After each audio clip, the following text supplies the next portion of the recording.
Speaking of comic books and manga and anime, I was up here doing, we always talk about, 80/20, the focus, and we talk about our guru life, the marketing and all that.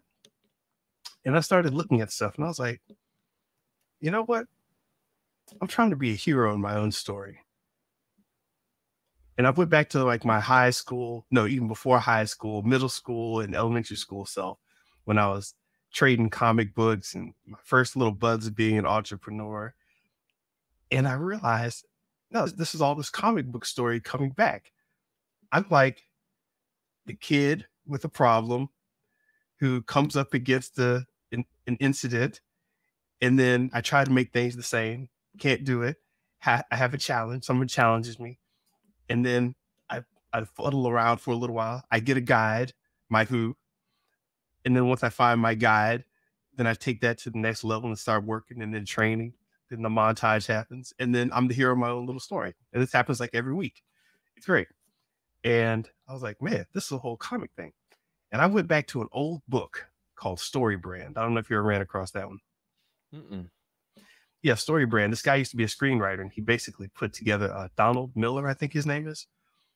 And he put together this whole process of building a business based on a story brand, or making sure you're telling a story with your website, with your materials, that your brand is storied. So yeah, I was just going through that. And it's like that full circle moment when all your ideas are coming back to you. You're like, oh man, I had that idea before it came back. And oh yeah. And so I've just been having I needed my mind to move forward in some way. We can go over it later, but Story Brand really popped off in my mind and I'm back on that tip. Oh yeah, I think I've heard his name before. I'm on his website, and of course he has a sales funnel, the whole marketing lingo. FYI, I have gone down that path and built out a full funnel with my team. So I'll keep you posted. I actually was able to finish my first book. I'm pretty excited about that. I did some freehand, but also use a lot of AI to shape it up. It turned out pretty good. So I'm super excited to get that out there. And that's going to be part of my funnel process with other things I want to add to it. So diving deep into this funnel process is very interesting for me to understand how this all works. So I'll keep you posted. We're officially going to launch Tuesday. So we're going to finish up all our ad campaigns and send it to cold traffic and get into the funnel. So super excited about that and see how that process works. But yeah, and I've been bragging it to everybody. Yeah, you can write a book in a week. Yeah, I can help you. Yeah, let me show you how to do it. It's simple. You can make all this money. I love when I get in that mode, man. We're just like, oh yeah, you can do a phantom offer. I'll show you how you can just get the market excited so they'll know that you have something to offer. And if they want it, you already got people who say they'll buy something from you. So I can show you how to make it in a week and it will create a funnel. Yeah, I was getting hyped, man. I love it. I was on that stuff, that good stuff, man. I love it. It's irritating when you get hyped like that too. I'm over there. Yeah, go get them.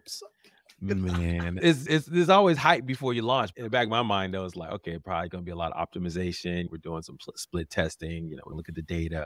So the analytical side of me is also popping in now as we get closer to launch. And so, yeah, man, it's interesting, man, this marketing thing. And I think I see why these guys, even like Dan Henry, I'm on his, we talk about this all the time. It seems like he jumps around a lot too, man. He's like the Russell Brunson before he had ClickFunnels. He's jumping around a lot of different things, and it's interesting to observe how he flows. I think he's in Dubai for the month, and he's doing some one-on-one coaching and group coaching overseas. While it's like the other projects he has, I'm looking at them, it's like they're not growing as fast. So it's interesting to see how these internet gurus bounce around a lot. Some just stay stable because they just know this is all they're going to ever do, especially the older ones.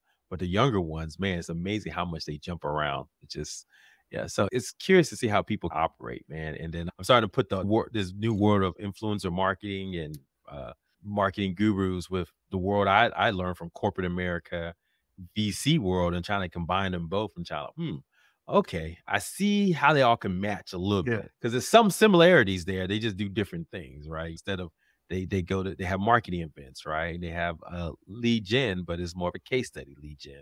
So it's interesting to try to combine both sides of my brain to create something that works for me. But yeah, I'll get there. Oh no, it's definitely interesting. Like we were talking about Kanye West and his rollout last week, like how you have that space, right? The marketing space, and everybody plays that formula.